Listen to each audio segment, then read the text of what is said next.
The rain drummed against the tall windows of the Victorian mansion like fingers tapping impatiently on glass.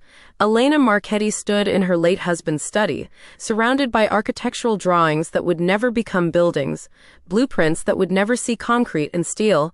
Vincent had been gone for exactly 47 days, and his absence filled every corner of the house like a stubborn shadow. She traced her finger along the mahogany desk where he'd spent countless late nights, designing homes for Portland's elite. The wood was still polished, still smelled faintly of his cologne, something expensive that Sophia had given him last Christmas. Sophia, even now thinking her daughter's name, brought a mixture of pride and unease that Elena couldn't quite name. "Mom?" The voice came from the doorway, soft but with that particular tone Sophia used when she was about to discuss something important. Elena turned to find her daughter standing there in one of her sharp business suits, the kind that cost more than most people's monthly rent. At 38, Sophia had inherited Vincent's angular jaw and piercing blue eyes, but there was something harder about her features now, something that hadn't been there when she was younger. "You're up early," Elena observed, noting the way Sophia's gaze swept the room, cataloging, assessing. "I wanted to talk to you before the kids woke up." Sophia stepped into the study, her heels clicking against the hardwood floor. About the house, Elena's chest tightened. They'd had this conversation 3 times since the funeral, and each time it felt like standing too close to a fire. "Sophia, I've told you." "Mom, please." Sophia raised her hand, that gesture she'd perfected in courtrooms across the city. "Just listen. I've been thinking about what's best for everyone." Everyone. Elena had learned to be wary of that word. In her experience, when someone claimed to be thinking of everyone, they were usually thinking of themselves first. Sophia moved to the window, looking out at the garden where Elena had spent decades nurturing roses and lavender. "This house is too big for you now. Too many memories, too much upkeep, and honestly, Mom, I'm worried about you being here alone." Elena watched her daughter's reflection in the glass. There was something rehearsed about Sophia's posture, her words. "I'm managing just fine." "Are you?" Sophia turned, and for a moment Elena glimpsed something vulnerable in her expression. "When's the last time you painted?" The question struck deeper than Elena expected. She glanced toward the corner where her easel had once stood, now replaced by one of Vincent's filing cabinets. "I've been busy settling your father's affairs. It's been over a month, Mom. And David found you standing in the kitchen at 2 a.m. last week, just standing there." "You don't remember, do you?" Elena frowned. She remembered feeling restless that night, remembered walking downstairs for tea, but the details were fuzzy around the edges. Grief did that sometimes, made time slip and slide in unexpected ways. "I made tea," she said carefully. "You were holding an empty cup, Mom. The kettle wasn't even on." The words settled between them like stones in still water. Elena wanted to argue, to insist that Sophia was mistaken, but something cold and uncertain curled in her stomach. "I've been looking at some places," Sophia continued, pulling out her phone. "There's a lovely senior community in Beaverton, Willow Gardens. They have art classes, social activities, medical staff on site. You'd have your own apartment, but there would be people around, help available when you need it." Elena stared at the photos Sophia was showing her. Clean, institutional spaces with neutral colors and artificial plants. Everything designed to be safe, manageable, forgettable. "I'm 63 years old, Sophia, not 93. I don't need to be managed." "I know that." Sophia's voice softened, taking on that patient tone she probably used with difficult clients. "But this house, Mom, do you know how much it's worth? The property taxes alone are killing us. And the maintenance, the utilities, the insurance for a house this size. Us." There was that word again. Elena walked to Vincent's desk, running her fingers along its surface. "Your father left this house to me, Sophia. It's my home, and I'm not trying to take that away from you.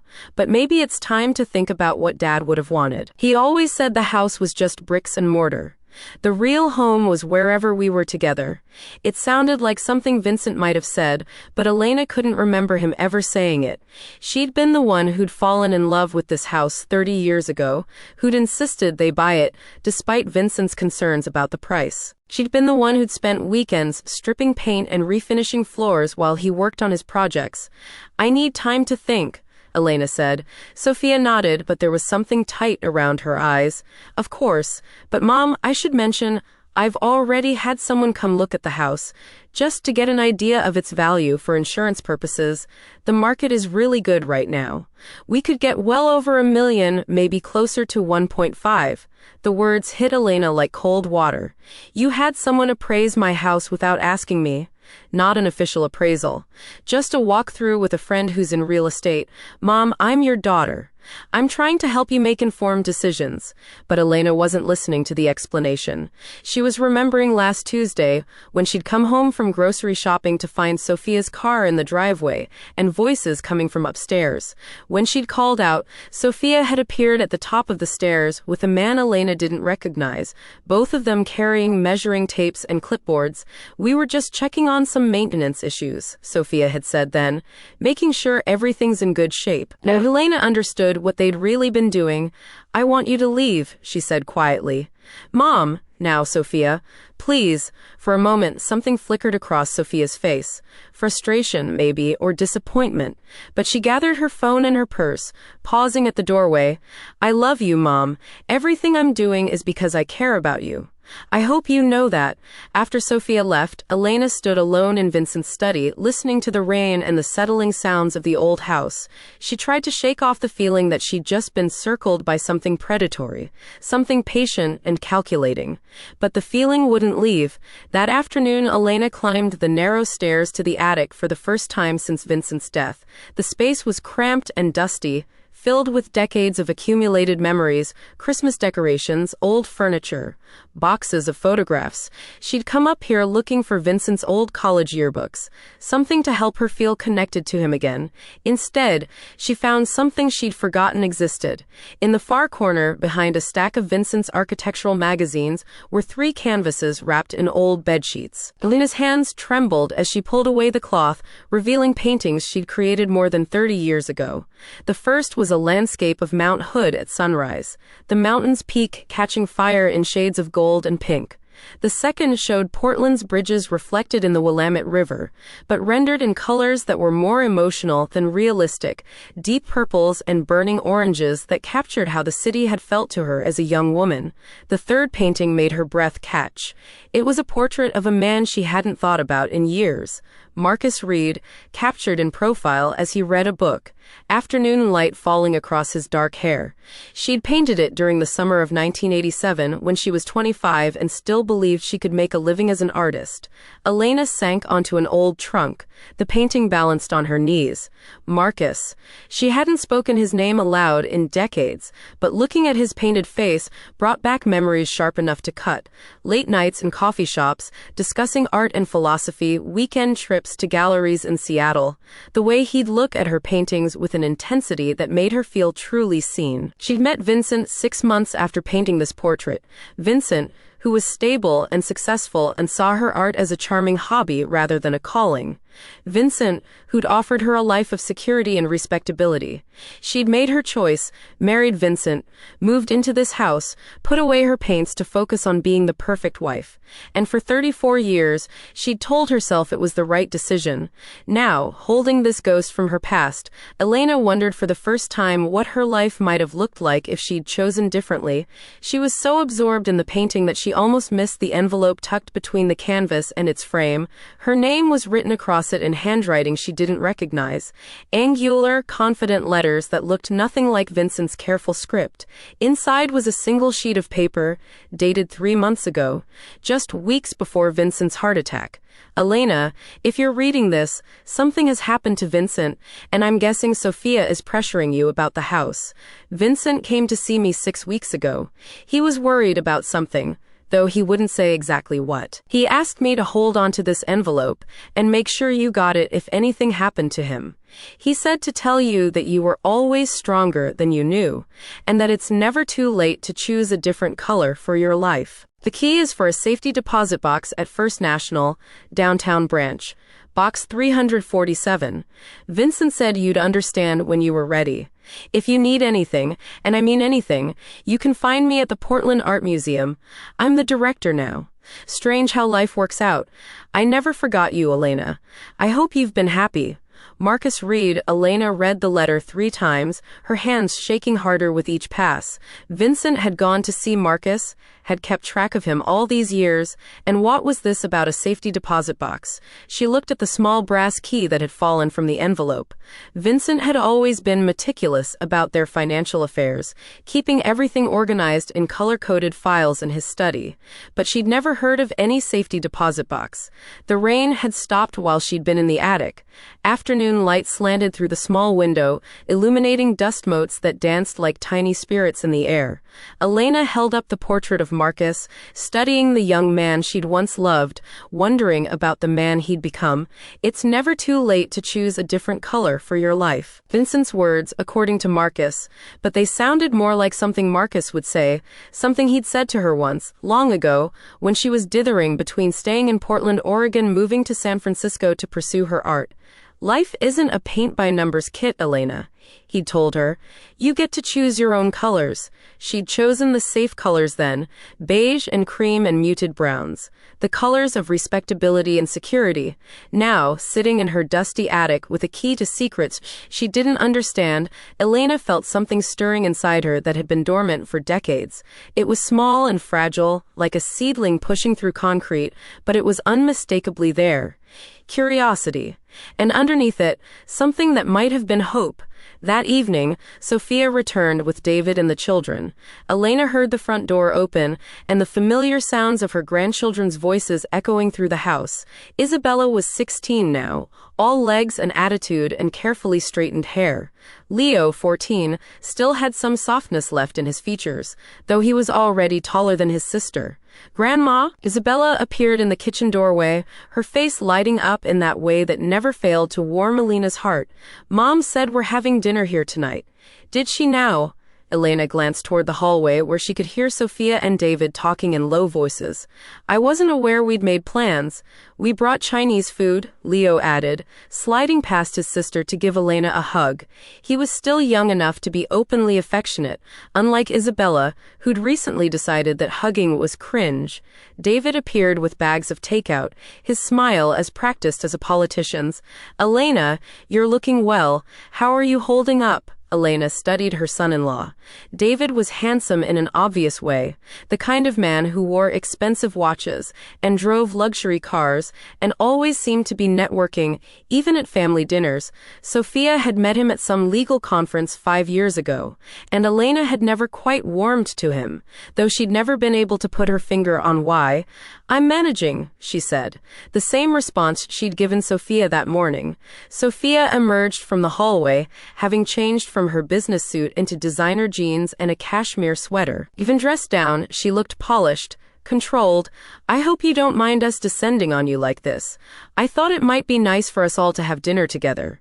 But as they gathered around the dining room table, the same table where Elena had hosted countless dinner parties during Vincent's career, she noticed the way Sophia's eyes kept moving around the room.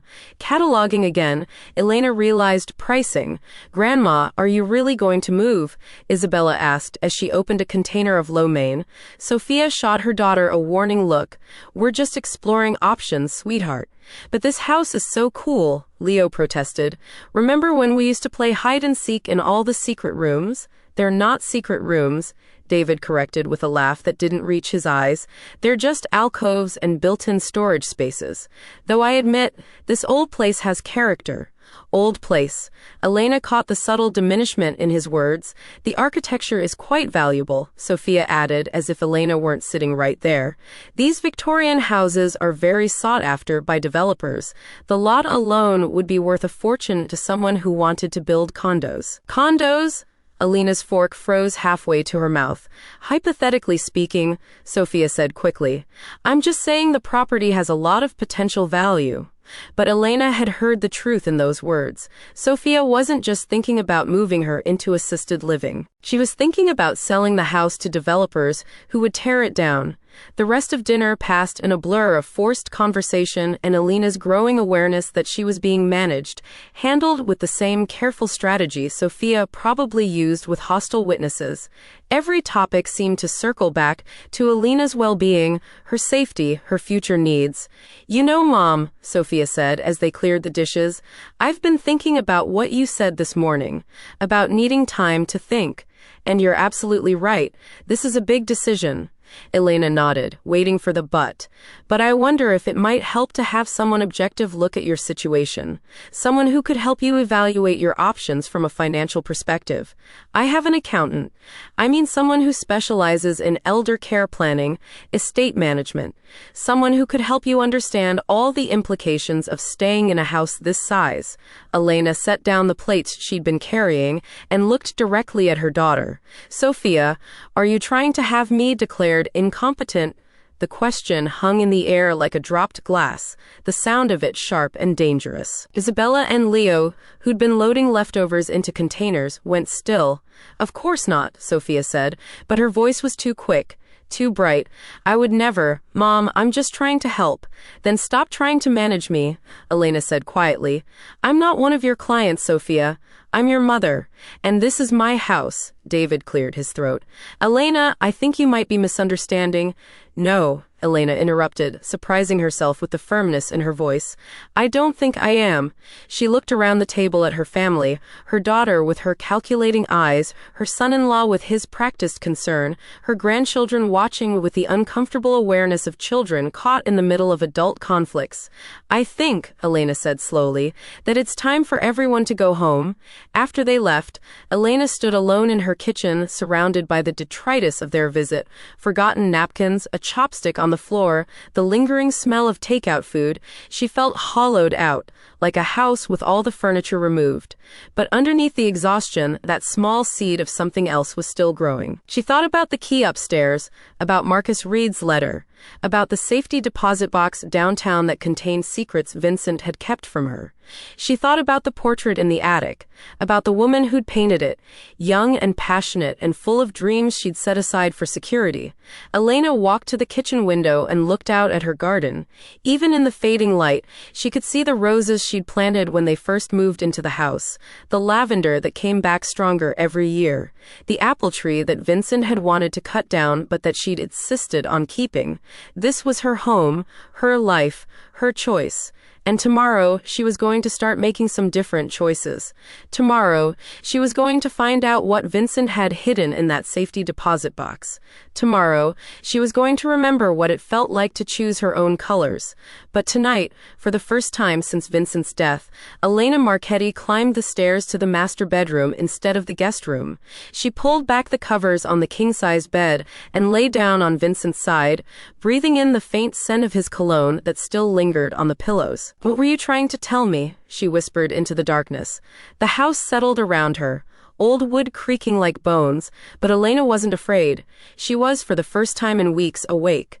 The next morning dawned clear and bright, the kind of Portland spring day that made Elena remember why she'd fallen in love with this city. She dressed carefully, not in the comfortable sweats she'd been wearing since the funeral, but in one of her good dresses, the deep blue one that Vincent had always said brought out her eyes. The First National Bank downtown was a monument to old Portland money, all marble columns and polished brass. Elena had been here countless times over the years, but always with Vincent, always following his lead through their financial affairs. Now, walking through the imposing lobby alone, she felt small and conspicuous. "I'd like to access a safety deposit box," she told the clerk at the information desk, trying to project more confidence than she felt. The process was surprisingly simple. A few forms, a signature verification, a walk down to the vault with its walls of numbered boxes. Box 347 was smaller than Elena had expected, barely large enough to hold a few documents. But what was inside took her breath away. The first thing she found was a manila envelope with her name on it, written in Vincent's careful architect's handwriting. Inside were legal documents, copies of his will, insurance policies, property deeds, but also something else. A letter addressed to her, dated just 2 weeks before his death. My dearest Elena, if you're reading this, then my suspicions were correct, and Sophia has tried to convince you that I left you with nothing. I'm sorry, my love. I'm sorry that I saw this coming and didn't know how to prepare you for it. I'm sorry that our daughter has become someone I don't recognize. The truth is this: I leave everything to you. The house, the investments, my life insurance, the retirement accounts, all of it. Sophia will inherit a trust fund that should be more than enough to secure her future, but only if she treats you with the respect and love you deserve. If she tries to manipulate you or take advantage of your grief, that trust fund becomes a scholarship endowment instead. I know you think I never understood your art, your dreams, but Elena, I kept every painting you ever created, even the ones you thought you'd thrown away. They're in storage unit 42 at Secure Space on Burnside. The key is with this letter. Your work is beautiful, my love. You were always an artist, even when you were busy being my wife. There's more you should know. Marcus Reed has been curator at the Art Museum for 15 years now. He's never married, and he's always asked about you whenever our paths crossed at charity events. I think I may have been selfish, keeping you from the life you might have chosen. It's not too late, Elena. Choose your own colors now. All my love, Vincent. Elena's hands shook as she read the letter twice, then 3 times. She found the key to the storage unit, exactly where Vincent had said it would be, and beneath that, another manila envelope, this one thick with what felt like photographs. She opened it with trembling fingers. Inside were dozens of photographs of her paintings. Not just the 3 she'd found in the attic, but paintings she'd forgotten she'd ever created, landscapes and portraits and still lifes, captured in professional quality photographs that showed details she'd never noticed when she was creating them. At the bottom of the stack was a note in Vincent's handwriting. These are just the photographs. The originals are safe, waiting for you. Elena sank into one of the chairs in the bank's private viewing room, overwhelmed by the magnitude of what she'd discovered. Vincent had known. He'd known about Sophia's plans, about her growing materialism and entitlement.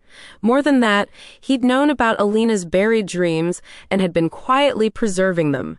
She thought about all the times over the years when Vincent had seemed distracted during dinner, when he'd made mysterious errands on weekends, when he'd claimed to be working late but had come home with no new drawings. He'd been protecting her art, documenting it, keeping it safe. The realization was both heartbreaking and liberating. Vincent had understood her better than she'd ever known, and now he was giving her permission, no, encouraging her, to reclaim the life she'd set aside. Elena carefully returned everything to the safety deposit box, except Vincent's letter and the key to the storage unit. She needed to see her paintings, needed to understand the full scope of what Vincent had preserved. But first, she had a phone call to make. The Portland Art Museum sat like a jewel in the heart of the cultural district, its modern architecture a striking contrast to the historic buildings surrounding it. Elena had been here countless times over the years. Fundraising galas with Vincent, school field trips with Sophia when she was young, quiet afternoons when she needed to remember what beauty looked like, but she'd never been here to see Marcus Reed. Her hands were sweating as she approached the reception desk. "I'd like to speak with Marcus Reed, please." The director, the young woman behind the desk, looked up with practiced politeness. "Do you have an appointment?" "No, but could you tell him Elena Marchetti is here?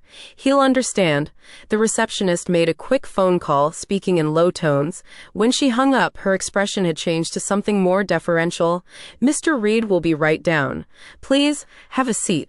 Elena perched on the edge of a modern chair in the lobby, watching visitors flow past abstract sculptures and contemporary installations. She tried to imagine what Marcus looked like now, whether 34 years had changed him as much as they'd changed her. When he appeared, walking across the lobby with quick, purposeful steps, her breath caught. He was older, of course, gray threading through the dark hair she remembered, lines around the eyes that had once been unlined, but he was unmistakably Marcus. Still lean and intense, still carrying himself with the confident grace of a man who knew exactly who he was. "Elena," he stopped in front of her, and for a moment they simply looked at each other, decades of separation hanging between them like a bridge neither was sure they should cross. "Hello, Marcus." He smiled then, the same slightly crooked smile she remembered, and suddenly the years collapsed like a house of cards. "You look exactly the same." Liar, but but she was smiling too, feeling something unfurl in her chest that she'd forgotten existed. Come on, he gestured toward the elevator. Let's talk in my office. Unless you'd rather walk through the galleries, I could give you the director's tour. Your office is fine.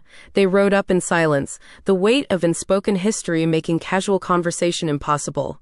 Marcus's office was on the top floor, with windows overlooking the city and walls covered with art. Some pieces Elena recognized from the museum's permanent collection, others that looked more personal.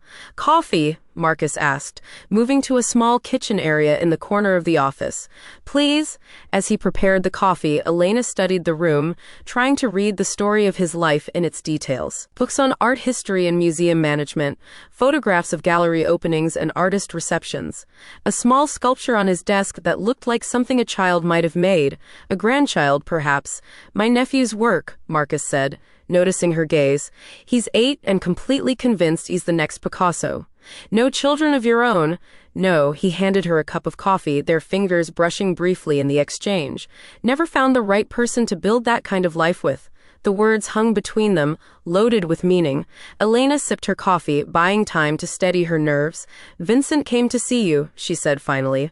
Marcus nodded, settling into the chair across from hers. About 3 months ago, he was troubled about something, worried about you. About Sophia, he wouldn't give me details, just said that if anything happened to him, you might need help. What did you tell him? That I'd do anything I could. Marcus's voice was quiet, serious. Elena, I never stopped caring about you. What we had, it was real. It mattered. When you chose Vincent, I understood why, but I never stopped wondering what might have been. The honesty in his words was both painful and healing.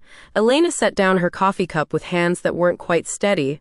I found your letter yesterday, in the attic, with some old paintings. Paintings you did, she nodded. 3 of them, including the portrait I did of you. Marcus's expression shifted, something vulnerable flickering across his features. You still have that. Vincent must have saved it, along with everything else apparently. Marcus, did you know he was documenting my work, keeping photographs of everything? He mentioned something about that, said he wanted to make sure your art survived, even if you weren't painting anymore. Marcus leaned forward, his intensity familiar and unsettling. Elena, why did you stop? You were so talented. Your work had such passion, such honesty. The question she'd been avoiding for 30 years. Elena stood and walked to the window, looking out at the city spread below them. Portland had changed so much since she was young, but the bones of it were still the same. The rivers, the bridges, the mountains rising in the distance. I was scared, she said finally. Vincent offered me stability, security, a life where I knew what to expect. With you, everything felt so uncertain, so intense. I thought I needed safety more than I needed passion. And did you need safety more? Elena turned back to face him. I don't know. I had a good life with Vincent. He was a good man, Marcus. He loved me in his way. I'm not questioning that. But Elena, what about your way? What did you love? What did you need? The question hit deeper than she'd expected. What had she loved? What had she needed? For so many years, those questions had seemed selfish, irrelevant. She'd been a wife, then a mother, then a widow. Her own desires had been buried so deep she'd almost forgotten they existed. I used to love the way colors looked in morning light, she said slowly. The way shadows changed the shape of everything. I loved how a painting could capture something that words couldn't express. Past tense, I haven't painted in 20 years, Marcus. I don't know if I even remember how. He stood and walked to a cabinet in the corner of his office, returning with a small canvas and a set of paints. Show me. What? Here? Now, why not? His smile was challenging, the same expression he'd worn when he dared her to paint outside in the rain, to try colors she'd never used before, to trust her instincts instead of her fears. Just a small piece, something quick. Elena stared at the blank canvas, her heart racing. It had been so long since she'd held a brush, so long since she'd trusted herself to create something from nothing, but there was something about Marcus's presence, about being in this space surrounded by art, that awakened something in her that had been sleeping for decades. She picked up a brush. The first stroke was tentative, uncertain. A line of blue across the white canvas, the color of morning sky or deep water, then another line, this one golden, intersecting with the first. Her hand began to move more confidently, muscle memory returning like a half-remembered song. She painted for 20 minutes, lost in the familiar rhythm of color and texture, in the way the paint moved under her brush. When she finally stepped back, she'd created a small abstract piece. Nothing elaborate, just shapes and colors that somehow captured the feeling of sitting in this office, of reconnecting with a part of herself she'd thought was gone. "My God," Marcus breathed, studying the painting. "Elena, you haven't lost anything. If anything, you've gained depth." She looked at what she'd created and felt a rush of something she couldn't name, joy maybe, or recognition. The painting wasn't perfect, but it was hers. It was honest. "Vincent left me everything," she said suddenly. "The house, the money, all of it. And he left me keys to a storage unit where he kept my paintings. All of them." Marcus's eyebrows rose. "All of them. Apparently. And Marcus, there's something else. Sophia has been lying to me. She's been trying to convince me that Vincent left me nothing, that I need to move into assisted living so she can sell the house." The shift in Marcus's expression was immediate, his face hardening with anger. "She's been what?" Elena told him everything. The forged documents Sophia had shown her, the pressure to move, the way David had been measuring rooms and taking notes. By the time she finished, Marcus was pacing behind his desk like a caged animal. "Elena, what Sophia's doing is called elder abuse. It's fraud. You could have her arrested. She's my daughter. She's a criminal. And she's targeting you specifically because she thinks you're vulnerable, isolated, dependent on her goodwill." Marcus stopped pacing and looked at her directly. "But you're not vulnerable, Elena. You're not alone. And you sure as hell don't need her permission to live your own life." The words hit her with the force of revelation. She wasn't vulnerable. She wasn't alone. She was a woman with resources and options, and apparently a talent she'd never fully developed. She was also, she realized, angry.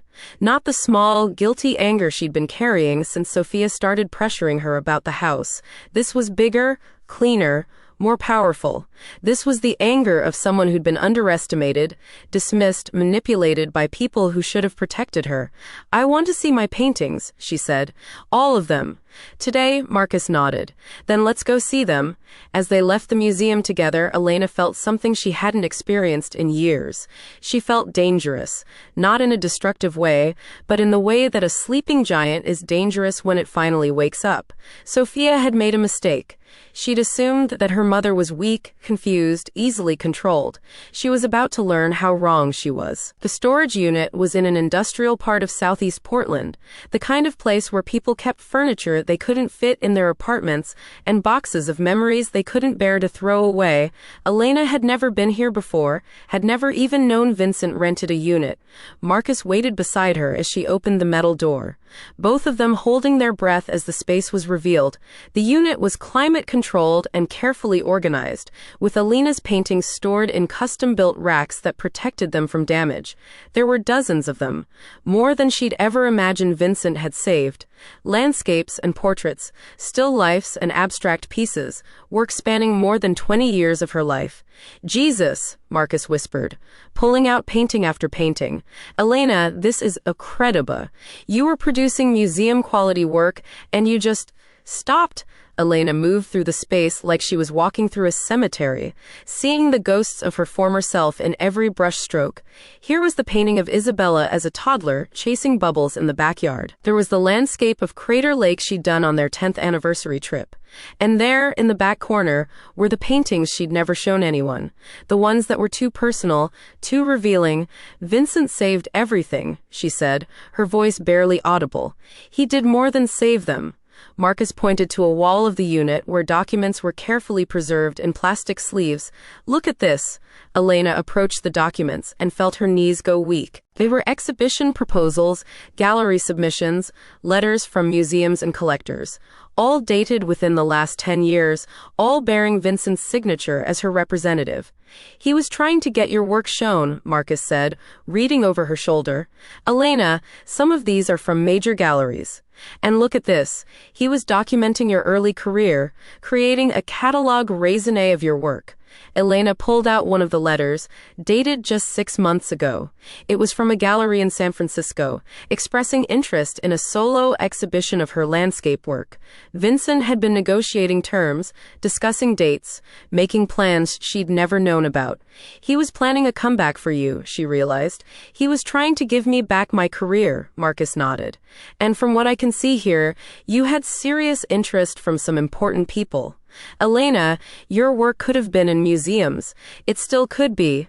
She sank onto a dusty chair Vincent had placed in the corner of the unit, overwhelmed by the magnitude of what she was discovering. Not only had Vincent preserved her past, he'd been trying to create a future for her. A future where she was recognized as the artist she'd always been. Why didn't he tell me? She whispered. Maybe he was waiting for the right time. Maybe he wanted to surprise you with a completed plan. Marcus crouched beside her chair. Elena, these galleries, these collectors, they were interested in your work from 20 years ago. Imagine what they'd think of what you could create now, with all the life you've lived, all the depth you've gained. Elena looked around the storage unit, seeing not just her past, but a potential future. A future where she wasn't just Vincent's widow or Sophia's increasingly inconvenient mother. A future where she was Elena Marchetti, artist. I need to go home, she said suddenly. I need to think. Marcus nodded, understanding. But Elena, before you go, promise me you'll be careful with Sophia. What she's doing is serious. If she's willing to forge documents and lie about your inheritance, there's no telling what else she might try. Elena stood, dusting off her dress. I'll be careful, but Marcus, I think you're underestimating me. I may have been asleep for the last 30 years, but I'm awake now. As they secured the storage unit and prepared to leave, Elena felt the last pieces of her old life falling away. The grieving widow, the confused older woman, the mother who put everyone else's needs before her own, that woman was disappearing, replaced by someone harder and clearer and more dangerous. Sophia thought she was dealing with a vulnerable target. She was about to meet an artist instead. And artists, Elena was beginning to remember, knew how to see things others missed. They knew how to reveal truth, even when people tried to hide it, especially then. Elena spent the evening in Vincent's study, surrounded by legal documents and photographs of her forgotten paintings. She'd called James Patterson, Vincent's attorney, and arranged to meet him first thing in the morning. She needed to understand the full scope of Vincent's will, needed to arm herself with facts before confronting Sophia. But more than that, she needed to understand how she'd become so invisible in her own life. The house felt different now. Not empty, but expectant, like a theater before the curtain rises. Elena walked through rooms she decorated and maintained for 3 decades, seeing them with new eyes, the Persian rugs Vincent had chosen, the heavy furniture that reflected his taste, but not hers, the walls painted in the neutral colors of compromise. When had she stopped having opinions about her own home? She paused in front of a mirror in the hallway, studying her reflection. 63 years old, silver-haired, lines around her eyes that spoke of laughter and worry in equal measure. She looked like someone's grandmother, someone's widow. Respectable, forgettable. But there was something else there now, something that hadn't been there a week ago. A sharpness around her eyes, a set to her shoulders that suggested steel beneath the softness. Sophia had awakened something in her that had been sleeping for too long. Her phone rang, interrupting her thoughts. Sophia's name on the screen. "Hello, sweetheart. Mom, I've been thinking about our conversation yesterday." Sophia's voice had that careful quality again, like she was reading from a script. "I may have been pushing too hard about the house situation." Elena said nothing, letting the silence stretch. "I just want what's best for you," Sophia continued, "and I've been talking to David about some alternatives. What if we modified the house instead of selling it? Put in a stair lift, maybe convert the ground floor study into a bedroom? That way you could age in place safely."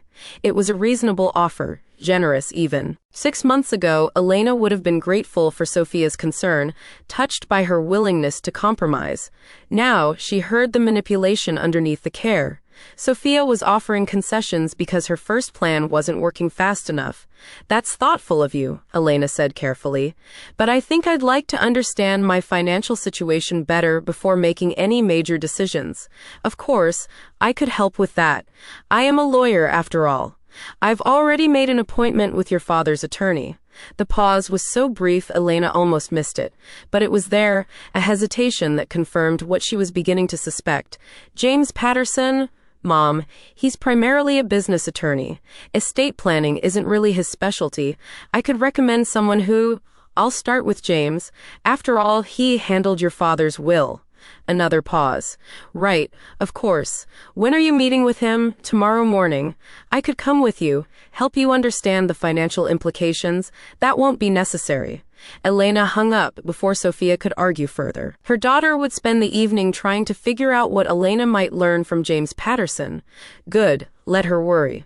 Elena had spent 47 days being worried and confused and overwhelmed. Now it was someone else's turn. James Patterson's law office occupied the top floor of a historic building in downtown Portland, all exposed brick and tall windows that offered views of the river. Elena had been here many times over the years, usually trailing behind Vincent as he handled their legal affairs. Today, she walked in alone, carrying Vincent's letter and the photographs from the storage unit. Elena... James rose from behind his desk, a tall man in his 70s with kind eyes and the patient manner of someone who'd spent decades helping people navigate life's complications. I'm so sorry for your loss. Vincent was a good friend as well as a client. Thank you, James. I appreciate you seeing me on short notice. Of course, though I have to admit, I'm a little surprised Sophia isn't with you. She's been quite involved in settling Vincent's affairs. Elena felt something cold settle in her stomach. Involved how? James gestured for her to take a seat. Well, she's been calling regularly, asking about the probate process, when various assets would be distributed. Very thorough, very organized. I assumed she was helping you manage the complexity of Vincent's estate. What has she told you about my capacity to handle these matters? James frowned slightly. She's expressed concern about you, certainly. Said you've been struggling since Vincent's death, having some memory issues, difficulty making decisions. She thought it might be helpful if I simplified the legal language when discussing the will with you. The picture was becoming clearer. Sophia had been managing James's perception of Elena, setting up the narrative that she was confused and incapable, preparing the groundwork for whatever she was planning. James, Elena said, pulling Vincent's letter from her purse, I need you to read this. She watched his face as he read Vincent's letter, saw the moment when understanding dawned. His expression shifted from professional sympathy to something much sharper. Elena, this is... Vincent came to me 6 weeks before he died, asking about adding specific clauses to his will. I thought it was odd at the time, but he seemed quite certain about what he wanted.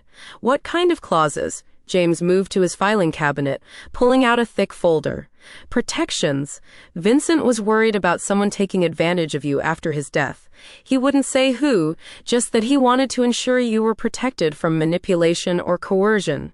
He opened the folder, revealing the real will.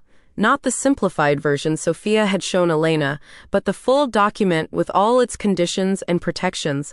Vincent left you everything, Elena. The house, the investment portfolio, his life insurance, everything. But more than that, he left you safeguards. James pointed to a specific section of the will. If anyone attempts to defraud you or coerce you into giving up your inheritance, the estate is empowered to pursue criminal charges. And if Sophia specifically attempts to manipulate you or misrepresent your mental capacity, her trust fund is forfeit. Elena stared at the document. Sophia has a trust fund, $2 million, set aside for her when she turns 40. But Vincent was very specific. If she betrays your trust or attempts to exploit you, that money goes instead to a scholarship fund for underprivileged art students. The irony was breathtaking. Sophia thought she was fighting for her rightful inheritance, but she already had one. Her greed and impatience were going to cost her everything. James, Sophia showed me documents that suggested Vincent left me only a small monthly allowance. She said the house and investments were hers. James's face darkened. Those were forgeries. Elena, what Sophia has done constitutes fraud, possibly elder abuse. This is serious criminal territory. What do I do? That depends. How far do you want to take this? We could have her arrested today. The evidence is clear-cut. Elena thought about Isabella and Leo, about the confused pain in their eyes when family dinners turned into battlegrounds. I want to confront her first. Give her a chance to explain herself. James nodded. That's generous of you. But Elena, be careful. People who are desperate enough to commit fraud sometimes escalate to more dangerous behavior when they're cornered. As Elena left James's office, she felt the last of her uncertainty falling away. Vincent hadn't just left her financially secure, he'd left her powerful. More powerful than Sophia knew, more powerful than Elena herself had realized. She had choices, real choices, and for the first time since Vincent's death, she knew exactly what she wanted to do with them. She wanted the truth, all of it. Elena called Sophia that afternoon, her voice carefully neutral. I'd like to have dinner tonight, just the two of us. We need to talk. Of course, Mom. I'll make a reservation somewhere nice. Actually, I'd prefer to cook. Here, at home, 7 o'clock. There was a pause. Are you sure? You've been so tired lately. I'm feeling much better today.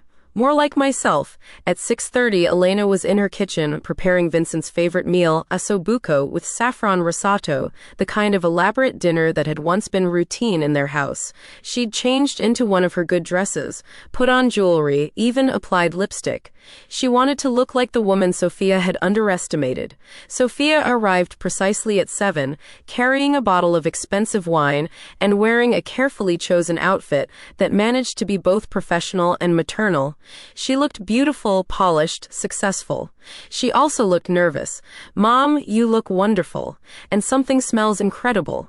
Ossobuco, your father's favorite. They moved through the rituals of dinner preparation. Sophia opening wine, Elena putting finishing touches on the meal, both of them maintaining the careful politeness of people who were about to have a very difficult conversation.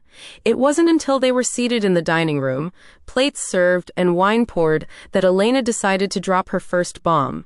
I met with James Patterson today. Sophia's fork paused halfway to her mouth. Oh, how did that go? Interesting. He was surprised you weren't with me, since you've been so involved in settling your father's affairs. I just wanted to make sure everything was being handled properly. Elena sipped her wine, studying her daughter's face. He also mentioned that you've been concerned about my mental capacity, that you asked him to simplify the legal language when talking to me. Sophia set down her fork. Mom, I've been worried about you. Since Dad died, you've seemed so fragile, confused. I didn't want you to be overwhelmed by complicated legal documents. Fragile, Elena repeated. Is that how you see me? Not fragile, exactly, just vulnerable. Grief can affect people's judgment, their ability to make sound decisions. Elena nodded thoughtfully. And what decisions were you worried I might make? Sophia shifted in her chair. Well, staying in this house alone, for one. Mom, it's not safe. And the financial burden. What financial burden? The question hung in the air.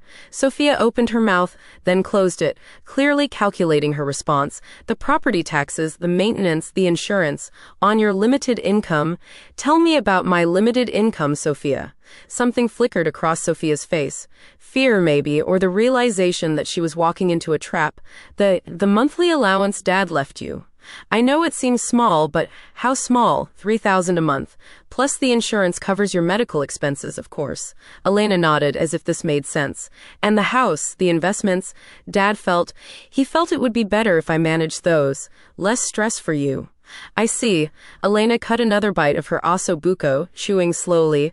James showed me the real will today, Sophia. The words fell into the silence like stones into still water. Sophia went completely still, her face draining of color. I don't know what you mean. Your father left me everything. The house, the investments, his life insurance, everything. Elena's voice was calm, conversational. You have a trust fund of $2 million, but only if you treat me with respect and honesty. Sophia's mouth opened and closed wordlessly. He also included provisions about what would happen if someone tried to defraud me. Criminal charges, Sophia. That's what James called what you've been doing. Fraud. Mom, I can explain. I'm sure you can. I'd like to hear it. Sophia pushed back from the table, beginning to pace. You don't understand the pressure I've been under. David's business has been struggling, and we have the kids' education to think about. And this house sitting here worth more than $1 million while you rattle around in it alone, so you decided to steal it from me. Not steal. Manage. Mom, you haven't made a financial decision in 40 years. You've never balanced a checkbook. never managed investments. I was trying to protect you from making mistakes that could cost you everything. By lying to me. By forging legal documents. Sophia stopped pacing. How did you? Never mind. Mom, please, you have to understand. I was going to take care of you. The senior community in Beaverton, it's beautiful, and you'd have been comfortable there, and I would have visited all the time while living in my house, while making sure the family assets were properly managed. Sophia's voice was rising, her careful composure finally cracking. Mom, you're 63 years old. You have maybe 20 good years left, maybe less. Did you really want to spend them worrying about property taxes and roof repairs and whether you remembered to pay the electric bill? Elena stood up slowly. What I want, Sophia, is to make my own choices about my own life. But you can't. The words exploded out of Sophia like a dam bursting. You can't make good choices because you don't understand the world anymore. You've been sheltered your whole adult life, first by Dad and now by me. Someone has to make the hard decisions. Someone like you, someone like me. Sophia's face was flushed, her eyes bright with unshed tears. Someone who understands money and law and what it takes to survive in the real world. Elena walked to the sideboard where she'd left Vincent's letter and the photographs from the storage unit. She handed them to Sophia without a word. Sophia read the letter with growing confusion, then looked at the photographs of Elena's paintings. I don't understand. What is this? Your father saved every painting I ever created. He was planning a comeback for me, trying to get galleries interested in my work. Some of them were very interested, Sophia. Museum-level interest. Sophia stared at the photographs, her expression shifting from confusion to something that might have been recognition. You painted these 20, 30 years ago, before I decided I needed to be practical instead of passionate. Sophia sank back into her chair, the photographs scattered across the table. I never knew you were. These are really good. Your father knew. He understood that I had value beyond being his wife and your mother. He saw me as a person with talents and dreams and the right to make my own mistakes. Elena sat back down across from her daughter. Sophia, what you've done is criminal. I could have you arrested. I probably should have you arrested. Mom, please, but first, I want to understand why. Was it just the money, or was it something else? Sophia was crying now, tears streaming down her carefully made-up face. I don't know. Maybe I was angry. Angry at what? At how easy everything was for you. The words came out in a rush, like a confession she'd been holding back for years. You never had to work, never had to worry about money or careers or making it in a competitive world. You got to be the artist, the dreamer, while Dad took care of all the practical things. And then when I was growing up, I had to be the practical one too. The responsible one. The one who got good grades and went to law school and made sensible choices. Elena felt something crack inside her chest. Sophia, I've been taking care of everyone else my whole life, Mom. Taking care of you, taking care of David, taking care of the kids. And I'm tired. I'm so tired of being responsible for everyone's happiness while nobody takes care of me. The pain in Sophia's voice was real, raw, but it didn't excuse what she'd done. So you decided to take care of yourself by stealing from me. Sophia wiped her eyes with her napkin. I thought you wouldn't even notice. You've been so lost since Dad died, so passive. I thought I could handle everything quietly, efficiently, and you'd be happier not having to worry about any of it. You thought I was too stupid to notice. Not stupid. Just not equipped for this kind of complexity. Elena stood up again, her anger finally breaking through her careful control. Sophia, I may have been a housewife, but I wasn't an idiot. I chose to let your father handle our finances because it was easier, not because I couldn't learn to do it myself. There's a difference between choosing to be dependent and being incapable of independence. I know that, I do. But Mom, you have to admit you've been struggling since Dad died. The standing in the kitchen at 2 a.m., the forgetting conversations. Elena paused. Those incidents had happened. She'd been disoriented, forgetful, not entirely present. But now, looking back with clearer eyes, she understood why. I was grieving, Sophia. I was in shock and pain and trying to figure out how to live without the man I'd shared my life with for 34 years. That's not dementia. That's mourning. Sophia's face crumpled. I know. God, Mom, I know. But it was so easy to convince myself that you needed managing. It made what I was doing feel less like theft and more like like caregiving. Well, it was theft. And now you've lost your trust fund because of it. Sophia looked up sharply. What? Elena pulled out the relevant section of Vincent's will, pointing to the clause about Sophia's inheritance. $2 million, Sophia. Gone because you couldn't wait 2 years for me to die naturally. The color drained from Sophia's face as she read the clause. I didn't know about this. Your father knew you better than you knew yourself. He saw this coming. Sophia buried her face in her hands. Oh God, what have I done? Elena looked at her daughter. This successful, accomplished woman reduced to tears by her own greed and impatience, and felt a complex mixture of anger, disappointment, and something that might have been pity. What you've done, Elena said quietly, is shown me who you really are. And more importantly, you've shown me who I really am. Sophia looked up. What do you mean? I mean, I'm not the helpless old woman you thought I was. I'm not the grieving widow who needs to be managed and protected and quietly shuffled off to assisted living. Elena's voice grew stronger with each word. I'm Elena Marchetti. I'm an artist, and I'm done being invisible. Sophia stared at her mother as if seeing her for the first time. What happens now? Sophia asked, her voice small. Elena considered the question. What did happen now? She had power, legal power, financial power, the power of moral authority. She could destroy Sophia's career, have her arrested, make her pay for every lie and manipulation. Or she could try to rebuild something from the wreckage of their relationship. Now, Elena said, you're going to call David and tell him to come over. And the three of us are going to have a very honest conversation about why you thought stealing from me was acceptable. Sophia's eyes widened. David? Mom, he doesn't know anything about this. Elena studied her daughter's face, looking for the truth beneath the panic. Are you sure about that? The silence stretched between them, full of unspoken accusations and dawning realizations. Sophia, Elena said slowly, who gave you the idea to forge those documents? David arrived 20 minutes later, his usual confident smile faltering when he saw Sophia's tear-stained face and Elena's steely expression. He was still handsome at 40, still carried himself with the easy assurance of a man who'd never doubted his own charm. But tonight there was something different about him, a nervousness that he tried to hide behind false joviality. Elena, you look lovely this evening. I hope Sophia's told you how much we appreciate everything you're doing for the family. Elena gestured for him to sit down. Actually, David, I was hoping you could tell me about your role in everything Sophia's been doing for me. David glanced at Sophia, a quick look that confirmed Elena's suspicions. I'm not sure I follow. The forged documents showing that Vincent left me only a small allowance, the pressure to sell the house, the suggestion that I move into assisted living.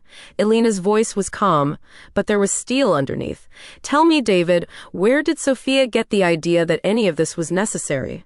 David's smile became more strained. Elena, I think you might be misunderstanding. Stop. Elena held up her hand. I've had enough lies for one evening. Sophia's already admitted to the fraud.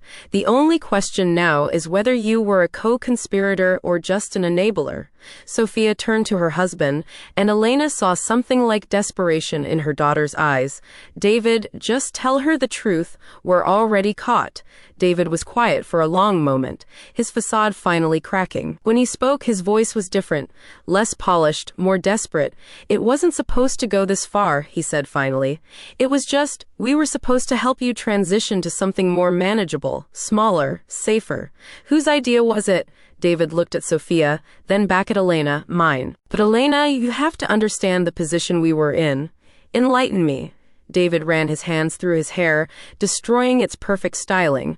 My company is failing, has been for 2 years. I made some bad investments, took on too much debt, and then the market shifted. I owe money to people who aren't patient about being repaid. Elena felt pieces clicking into place. What kind of people? Private lenders. The kind who don't go through banks. David's voice was barely above a whisper. I borrowed against Sophia's expected inheritance to cover the losses. When Vincent died, I thought, We thought the money would be available immediately. But it wasn't. The will was more complicated than we expected. Probate takes time, and I didn't have time. So Sophia suggested we simplify things. Take control of the assets directly, liquidate what we needed, and make sure you were comfortable while we sorted out the financial situation. Elena looked at her daughter. And you thought this was reasonable? Sophia's voice was hollow. David said the alternative was losing everything: our house, the kids' schools, David's business. He said if we didn't act quickly, we'd all end up destitute. So you decided to make me destitute instead. David leaned forward, his desperation finally showing. Elena, we weren't going to leave you with nothing. The senior community, it's a nice place. You would have been comfortable, safe, looked after.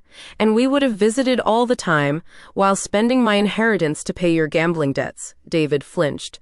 They weren't gambling debts. They were business investments that went bad. Is there a difference to the people you owe money to? The question hung in the air, unanswered. Elena stood and walked to the window, looking out at the garden she'd tended for 3 decades. The roses were blooming, filling the evening air with their perfume. Tomorrow she would need to make decisions about pruning, about fertilizer, about which plants needed more water, and which needed more space to grow. But tonight, she needed to decide what to do about the family that had tried to steal her life. David, she said without turning around, how much do you owe, Elena? You don't need to worry about how much. A pause. Then quietly, 400,000. Elena absorbed this. It was a large amount, but not insurmountable, not compared to the full value of Vincent's estate. And if you don't pay it back, David's voice was barely audible. Bad things happen to people who don't pay back private lenders. Elena turned back to face them. Sophia was crying again, silent tears streaming down her face. David looked like a man staring at his own execution. So the two of you decided that the solution was to commit fraud against me. We were desperate, Sophia whispered. David said it was the only way. Elena studied them both, her successful daughter and her charming son-in-law, reduced to common criminals by greed and fear and the inability to ask for help honestly. You could have just talked to me, she said finally. You could have explained the situation, asked for help.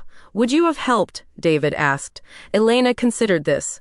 A week ago, she might have said yes automatically, the way she'd always said yes to family obligations. But that woman, the accommodating wife and mother who put everyone else's needs first, was gone. I don't know, she said honestly. But we'll never know now, will we? Because instead of treating me like a family member who might want to help, you treated me like a mark to be conned. Sophia looked up. Mom, please. We know we messed up. We know we hurt you. But David's right, we were desperate. When people are desperate, they make bad choices. Some people make bad choices, Elena corrected. Other people ask for help. Other people consider their options. Other people don't immediately jump to fraud and elder abuse as their first solution. She sat back down, studying their faces. But here's what puzzles me. Sophia, you're a lawyer. You know what the penalties are for this kind of crime. And David, you're a businessman. You understand risk assessment. Did neither of you consider what would happen if you got caught? David and Sophia exchanged another look. We thought, Sophia began, then stopped. You thought what? We thought you wouldn't notice, Sophia admitted. Or that if you did notice, you wouldn't understand what was happening. Or that you'd be too embarrassed to make a scene. Elena felt the last of her illusions about her daughter crumble. You thought I was too stupid, too confused, and too weak to fight back. Not stupid, Sophia said quickly, just overwhelmed, grief-stricken, dependent. Well, Elena said, standing up, you were wrong. She walked to Vincent's desk and pulled out the legal documents James Patterson had given her. Copies of the real will, documentation of the fraud, a summary of the criminal charges that could be filed. This is what's going to happen, she said, her voice calm and final. David, you're going to get help for your gambling problem. Real help, not just promises to do better. And you're going to find a legitimate way to deal with your debts. David nodded frantically. Yes, of course, whatever you want. I'm not finished, Alina's voice cut through his babbling. Sophia, you're going to report yourself to the State Bar Association. You're going to admit to the ethical violations, accept whatever sanctions they impose, and you're going to get therapy to figure out why you thought stealing from your own mother was acceptable. Sophia's face went white. Mom, that could end my career. Yes, it could. Actions have consequences. What about the kids? What about their future? Elena felt a stab of pain at the mention of Isabella and Leo, but she pushed it aside. The kids will learn that their mother is accountable for her actions. That might be the most valuable lesson they ever get. Sophia was crying harder now, harsh sobs that shook her whole body. Please, Mom, please don't destroy our lives over this. Elena looked at her daughter, this woman she'd raised, loved, sacrificed for, and felt a complex mixture of emotions. Love was still there, would probably always be there. But trust was gone, possibly forever. Sophia, I'm not destroying your life. You did that yourself when you decided to steal from me. Elena's voice softened slightly. But I'm not pressing criminal charges. Not yet, anyway. Both Sophia and David looked up sharply. I'm going to give you one chance to make this right. You're going to do everything I just told you to do. You're going to get help, make amends, and prove that you're worthy of being in my life and in your children's lives. Elena moved to the window again, needing distance from their desperation. But understand this. You've broken something between us that may never be repaired. You've shown me that when faced with a choice between doing right by me and taking care of yourselves, you chose yourselves. That's not something I'm going to forget. The room was quiet except for Sophia's crying and the sound of David's labored breathing. What about the money? David asked finally. The 400,000. Elena was quiet for a long moment. This was the question she'd been dreading, the choice that would define who she was going to be in this new phase of her life. I'll pay your debts, she said finally, but not as a gift. As a loan. You'll pay me back every penny with interest over the next 10 years. And if you ever lie to me again, if you ever try to manipulate or take advantage of me again, I'll call in the entire amount immediately. David's relief was palpable. Elena, thank you. Thank you so much. I promise. Don't promise me anything, David. Just do what you need to do to get your life back on track. Elena turned to Sophia. As for you, I need you to leave now. Both of you. I need time to think about what kind of relationship we can have going forward. Sophia stood up shakily. Mom, I know I don't deserve forgiveness, but I want you to know that I love you. I've always loved you. I know you have, sweetheart. But love isn't enough when it comes without respect. After they left, Elena sat alone in her dining room, surrounded by the debris of their meal and the wreckage of their family relationships. The house felt different now. Not empty, but clean, like a wound that had been lanced and was finally beginning to heal. Her phone rang. Marcus. Elena, how did it go? She found herself smiling for the first time in hours. It went exactly as it needed to go. Are you all right? Elena considered the question. Was she all right? Her daughter had stolen from her, lied to her, tried to have her declared incompetent. Her son-in-law was a desperate man in debt to dangerous people. Her family was shattered, possibly beyond repair. But for the first time since Vincent's death, she felt like herself again. I'm better than all right, she said. I'm free. The next morning, Elena woke up in the master bedroom, Vincent's bedroom, their bedroom, and made a decision that surprised even her. She was going to redecorate, not just rearrange furniture or change the paint color. She was going to transform the house into something that reflected who she was, not who she had been as Vincent's wife or Sophia's mother. She started with the study. By noon, she had cleared out Vincent's desk, boxed up his architectural drawings, and moved his leather chair to storage. In their place, she set up the easel she'd found in the basement, arranged her art supplies on a table by the window, and hung 3 of her paintings from the storage unit on the walls. The room was transformed. What had been Vincent's masculine retreat became Elena's creative sanctuary, filled with light and color and possibility. Marcus arrived at lunchtime, carrying sandwiches and coffee from her favorite cafe. I thought you might need sustenance for whatever project you've undertaken. Elena laughed, looking down at her paint-stained clothes and dirty hands. How did you know I was working? Because I know artists. When we're processing difficult emotions, we create. They ate lunch in the transformed study, surrounded by Elena's paintings and the smell of fresh paint. Marcus examined her work with the careful attention of a professional professional curator, asking questions about technique and inspiration that made Elena remember why she'd fallen in love with art in the first place. "These are remarkable," he said, studying a landscape she'd painted of the Oregon coast. "Elena, I wasn't just being supportive yesterday when I said these belonged in galleries. This is museum-quality work." Elena felt a warmth spread through her chest. "Do you really think so?" "I know so. In fact, I have a proposal for you." Elena raised an eyebrow. "The museum is planning a retrospective exhibition next spring. Hidden Voices, Rediscovered Women Artists of the Pacific Northwest. We're looking for artists whose work was overlooked or undervalued during their careers." Marcus smiled. "I think you'd be perfect for it." Elena's heart started racing. An exhibition. Her work displayed in a real museum, seen by thousands of people. It was everything she'd dreamed of as a young artist and had given up hope of ever achieving. "I don't know," she said, fear creeping in. "It's been so long since I've painted seriously.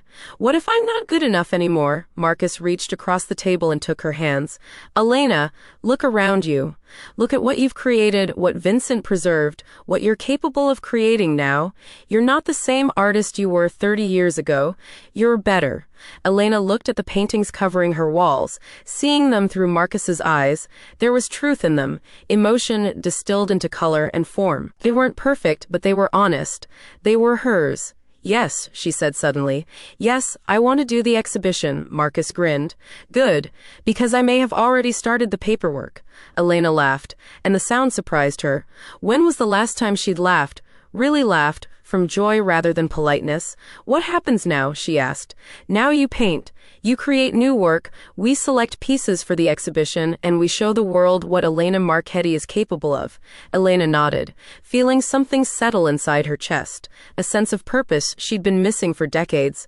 "There's something else," Marcus said, his expression growing serious. "Elena, I want you to know that whatever happens with the exhibition, whatever happens with your art, I'm here. Not as a curator or a professional contact, but as someone who cares about you." Elena met his eyes, seeing the same intensity that had attracted her 34 years ago. But now it was tempered with maturity, with the wisdom that comes from living a full life. "Marcus, I don't know if I'm ready for whatever this might be. I'm still figuring out who I am without Vincent." "I know," Marcus said gently. "I'm not asking you to figure that out today. I'm just asking you not to close the door completely." Elena nodded, touched by his patience. "I won't close the door. But I need time." "You have all the time in the world." That afternoon, after Marcus left, Elena set up her easel in the garden. For the first time in 20 years, she painted outdoors, capturing the way late afternoon light fell across her roses, the way shadows danced between the leaves of her apple tree. As she painted, she thought about the conversation with Sophia and David, about the choices that had brought them all to this point. She felt sad about the damage to their relationships, but she didn't feel guilty. She'd given them a chance to make things right, and now it was up to them to take it. The painting that emerged from that afternoon session was different from her older work, more confident, more emotionally complex. The colors were bolder, the brushstrokes more decisive.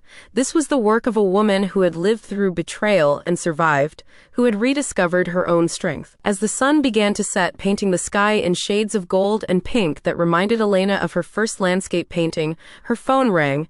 Isabella's name on the screen. "Grandma, Mom said I should call you." Elena set down her brush, hearing the confusion and hurt in her granddaughter's voice. "Hello, sweetheart. How are you?" I don't know. Mom's been crying all day, and Dad locked himself in his office, and nobody's telling me what's going on. Did something happen at dinner last night?" Elena closed her eyes, feeling the weight of being the adult who had to explain the inexplicable. "Isabella, your parents made some mistakes, serious mistakes, and now they need to figure out how to fix them." "What kind of mistakes? How do you explain fraud and betrayal to a 16-year-old? How do you tell a child that her parents tried to steal from her grandmother? They tried to make decisions for me that weren't theirs to make," Elena said carefully. "They thought they knew what was best for me better than I did." Are you mad at them? Elena considered the question. Was she mad, or was she something deeper than mad? Disappointed, hurt, fundamentally changed by their betrayal. I'm sad, sweetheart.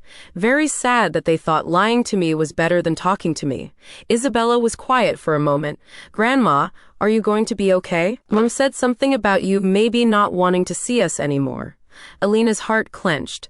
This was the collateral damage she'd been dreading, the way adult conflicts inevitably wounded the children caught in the middle. Isabella, listen to me carefully. What happened between me and your parents has nothing to do with you and Leo. I will always want to see you. You're my grandchildren, and I love you more than you could possibly understand. She heard Isabella's shaky sigh of relief. But, Elena continued, things are going to be different for a while. Your parents need to work on some problems, and I need to figure out how to trust them again. That's going to take time. How much time? I don't know, sweetheart. But Isabella, I want you to remember something. Sometimes the people we love make bad choices. That doesn't mean they're bad people, and it doesn't mean we stop loving them. But it does mean there are consequences. Are Mom and Dad going to get in trouble? Elena looked at her painting, at the bold colors she'd chosen to capture the fading light. Yes, they are, but sometimes getting in trouble is the first step toward making things better. After she hung up, Elena sat in her garden as darkness fell around her, thinking about consequences and second chances, about the difference between forgiveness and trust. She could forgive Sophia and David, eventually with time and effort and genuine change on their part, but trust would be harder to rebuild. That night, Elena slept better than she had since Vincent's death. She dreamed of colors, not the safe, muted tones she'd surrounded herself with for decades, but vibrant hues that sang with life and possibility. Over the next 2 weeks, Elena's house transformed. She hired painters to change the neutral walls to colors that pleased her, deep blues and warm golds, sage greens and soft corals. She donated Vincent's heavy furniture to charity and bought pieces that were lighter, more graceful, more reflective of her own aesthetic. She turned the formal living room into a second studio, installing better lighting and storage for her growing collection of art supplies. The dining room became a gallery where she could display her work and rotate pieces as her perspective evolved. Most importantly, she painted. Every day, for hours at a time, she painted with the fervor of someone making up for lost decades. Landscapes and portraits, still lifes and abstracts, work that grew more confident and more personal with each passing day. Marcus visited often, sometimes to discuss the upcoming exhibition, sometimes just to sit with her while she worked. Their relationship was developing slowly, carefully, without the desperate intensity of their youth, but with a deeper understanding of what they'd both learned in the years between. Sophia called twice during those weeks. The first time, she cried and apologized and begged Elena to reconsider reporting her to the Bar Association. Elena listened patiently, then repeated her conditions: therapy, self-reporting, and accountability. The second call was different. Sophia's voice was steadier, more mature. Mom, I wanted to let you know that I took your advice. I've enrolled in therapy, and I've started the process of reporting my ethical violations to the state bar. Elena felt a spark of hope. How do you feel about that? Terrified, Sophia admitted, but also relieved, like I've been carrying this weight around for so long that I forgot what it felt like to stand up straight. That's a good start, sweetheart. Mom, I know I don't have the right to ask for anything, but would it be possible for Isabella and Leo to visit you sometime? They miss you so much, and I think it would be good for them to see you happy.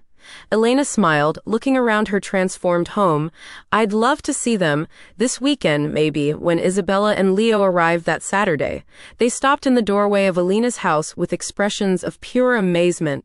Grandma, this place looks incredible, Isabella breathed, taking in the bright colors and artistic chaos of Elena's new life. Leo was already examining one of her paintings with the intense focus he brought to things that interested him. Did you really make all of these? I did. What do you think? I think you're way cooler than I thought grandmas were supposed to be. Elena laughed, pulling both children into hugs. Well, I'm learning that I don't have to be what anyone expects me to be, not even myself. They spent the day painting together. Isabella working on a portrait of her boyfriend, Leo experimenting with abstract colors, Elena teaching them techniques she'd rediscovered herself. It was the first time since Vincent's death that the house felt truly alive, filled with laughter and creativity and the kind of love that doesn't come with conditions. As they were cleaning up, Isabella asked the question Elena had been dreading. "Grandma, are you ever going to forgive Mom and Dad?" Elena set down her brush, choosing her words carefully. "Isabella, forgiveness isn't something that happens all at once. It's a choice you make over and over again, every day. Your parents hurt me very deeply, but they're working to make things right. So yes, I think eventually I will forgive them completely. And will things go back to normal?" Elena looked around her transformed home, at the evidence of the woman she was becoming. "No, sweetheart. Things will never go back to the way they were. But maybe that's not a bad thing. Maybe we'll build something better." 3 months later, Elena stood in the Portland Art Museum's main gallery, surrounded by 30 years of her artistic work. The exhibition, Elena Marchetti, A Life in Color, had drawn crowds from across the Pacific Northwest. Critics were calling it a revelation and the discovery of a major regional talent. But more important than the critical acclaim was the way Elena felt standing in front of her own art, seeing it properly displayed and appreciated for the first time. She felt visible. She felt valued. She felt like the woman she was meant to be. Sophia and David were there, standing awkwardly near the entrance like guests who weren't sure they belonged. Sophia had lost 20 pounds and looked older, more worn. The Bar Association had suspended her license for 6 months, and she was working as a paralegal while attending therapy twice a week. David had declared bankruptcy, and was slowly rebuilding his business without the leverage and risk that had gotten him into trouble. They were different people than they'd been 3 months ago. Humbled, chastened, hopefully wiser. Elena approached them, her heart racing with nervousness and something that might have been hope. "I'm glad you came," she said. Sophia's eyes filled with tears. "Mom, this is incredible. I had no idea.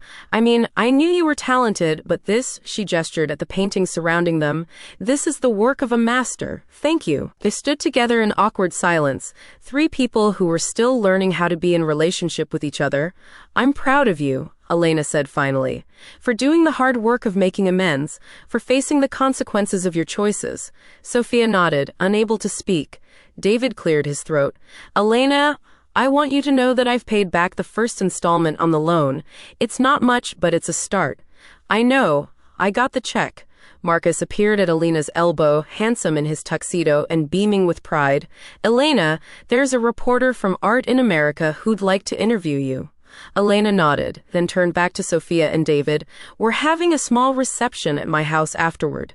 For close friends and family. You're welcome to come if you'd like." Sophia's face lit up with the first genuine smile Elena had seen from her in months. "We'd love to." The reporter interview went well. Questions about Elena's artistic development, about the years she'd spent away from painting, about her plans for the future. Elena answered honestly, without bitterness, framing her story as one of rediscovery rather than betrayal. "What's next for you?" the reporter asked as they concluded. Elena looked around the gallery at her life's work, at the crowds of people engaging with her art, at Marcus waiting patiently nearby, at Sophia and David studying one of her paintings with what looked like genuine appreciation. "What's next," she said, "is whatever I choose. For the first time in my life, I get to decide what comes next based on what I want, not what other people need from me." "And what do you want?" Elena smiled. "I want to keep painting. I want to keep growing. I want to build relationships based on honesty instead of need. And I want to show other women my age that it's never too late to choose a different color for your life." Epilogue. 1 year later, Elena stood in her garden, easel set up among the roses, working on a commission for a collector in San Francisco. The painting was a self-portrait, but not the kind she would have painted as a young woman. This Elena was silver-haired and lined, confident and complex, surrounded by the tools of her art and the evidence of a life fully lived. The house behind her bore little resemblance to the monument to Vincent's success it had once been. Now it was Elena's home, bright, creative, welcoming. The kind of place where art was made and appreciated, where difficult conversations could be had and forgiveness could slowly grow. Sophia visited every Sunday, bringing the children and stories from her new job at a legal aid clinic. She was rebuilding her career slowly, focusing on helping people who couldn't afford expensive lawyers. The work paid less than her corporate practice had, but Sophia seemed genuinely happier, more grounded, more connected to values beyond success and status. David had found work with a financial planning firm, helping people avoid the kinds of mistakes he'd made. He was in recovery for gambling addiction and had managed to stay clean for 8 months. The marriage was strained but holding. Both of them committed to rebuilding on a foundation of honesty rather than appearances. Most importantly, trust was slowly returning to their relationships. Elena had learned to see the early warning signs of manipulation, and Sophia and David had learned to ask for help directly rather than attempting to take what they needed through deception. Marcus emerged from the house, carrying 2 cups of coffee, his hair now completely silver but his eyes as intense as ever. Their relationship had developed into something deeper and more sustainable than what they'd shared as young people. A partnership based on mutual respect and genuine admiration for who they'd each become. "How's it going?" he asked, studying the self-portrait over Alina's shoulder. "It's going well. I think I'm finally capturing something true." Marcus kissed the top of her head. "You always captured something true. You just needed to trust yourself to see it." Elena set down her brush and stepped back to examine her work. The woman in the painting looked directly out at the viewer with clear, unflinching eyes. She was not young, not conventionally beautiful, not trying to be anything other than exactly who she was, but there was power in her gaze, wisdom in the set of her shoulders, creativity radiating from her paint-stained hands. It was, Elena realized, a portrait of someone who had chosen her own colors and was no longer afraid to use them boldly. "Yes," she said, smiling at the painting and the man beside her, and the life she'd built from the wreckage of betrayal. "I think I'm finally capturing something true." In the distance, she could hear Isabella's laughter, mixing with Leo's voice, as they argued about something unimportant and wonderful. Sophia was probably helping them with homework at the kitchen table, and David was likely reviewing budget spreadsheets with the same intensity he'd once brought to high-risk investments. It wasn't the family Elena had imagined she'd have at 64, but it was real, honest, built on a foundation of mutual respect rather than need. And for the first time in her life, that felt like enough. More than enough. It felt like everything.